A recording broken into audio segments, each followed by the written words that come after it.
मध्य प्रदेश के ग्वालियर में एक युवती की घर में घुसकर बेरहमी से गला रेतकर हत्या कर दी गई। युवती का शव कमरे में खून से लथपथ हालत में मिला। घटना के वक्त युवती घर पर अकेली थी। इसी दौरान आरोपी घर की दीवार फांदकर अंदर घुसा और वारदात को अंजाम देकर फरार हो गया है। पुलिस को दीवार के पास आरोपी के पैरों के निशान भी मिले हैं। बताया गया कि जिस युवती की हत्या की गई है उसकी 2 महीने बाद शादी होने वाली थी। मेरा नाम रवि कुशवाहा है। कैसे क्या मालूम पड़ी आपको? क्या काम मेरे को मैं सुबह काम पे निकला था तो काफ़ी कुछ ठीक ठाक था यहाँ पे, ऐसा कोई मेरे को डाउट नहीं था कि कुछ हो जाएगा। मैं काम कर रहा था तो 3:30 पौने 4 के बीच में मेरी वाइफ ने मुझे फ़ोन किया कि आप घर पे आओ जल्दी से, निशा ऐसी हालत में पड़ी है लथपथ खून से। मैंने मुझसे बोला कि देखो तो सही क्या हो गया है, तो उन्होंने बोला वो डर गई थी, उसने हाथ नहीं लगा, उन्होंने कहा आप आ जाओ यहाँ पे।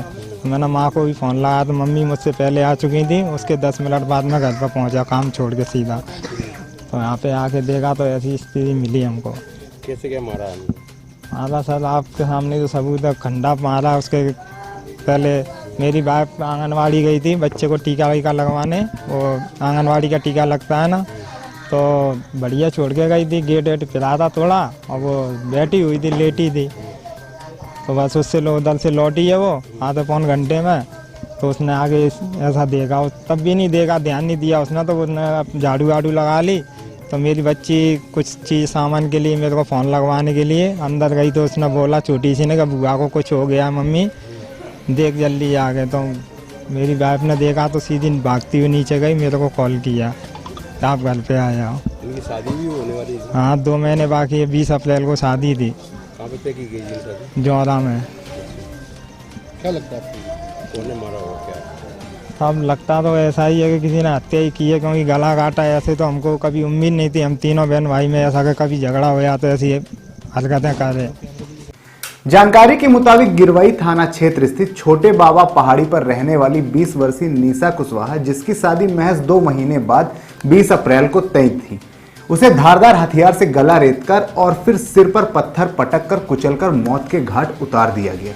वारदात के वक्त घर पर कोई नहीं था, जिससे हत्यारे को वारदात को अंजाम देने का मौका मिल गया।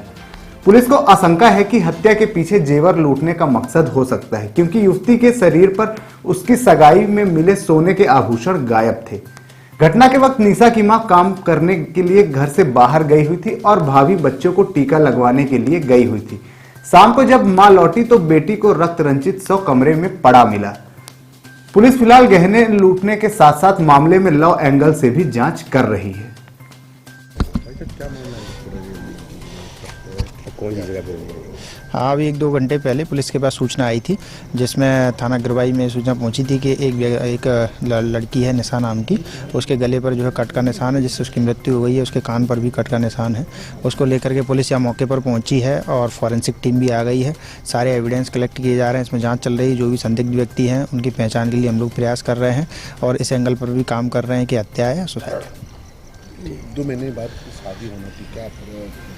जी, ऐसा पता चला है कि 2 महीने बाद इसकी शादी। उस एंगल पर भी काम किया जा रहा है कि कहीं ऐसा कोई व्यक्ति तो नहीं है जो कि इसके संपर्क में था और उसके द्वारा ये घटना कारित की गई है। प्राथमिक जांच में क्या लग रहा है सर? क्या अभी प्राथमिक दृष्टया हम इसको कुछ भी नहीं कह सकते, हत्या या सुसाइड है। अभी चूंकि फॉरेंसिक टीम अपना काम कर रही है, वो एविडेंस कलेक्ट कर रही है और PM के बाद ही सारी जो तकनीकी चीज़ों के बारे में जानकारी दी सकती है।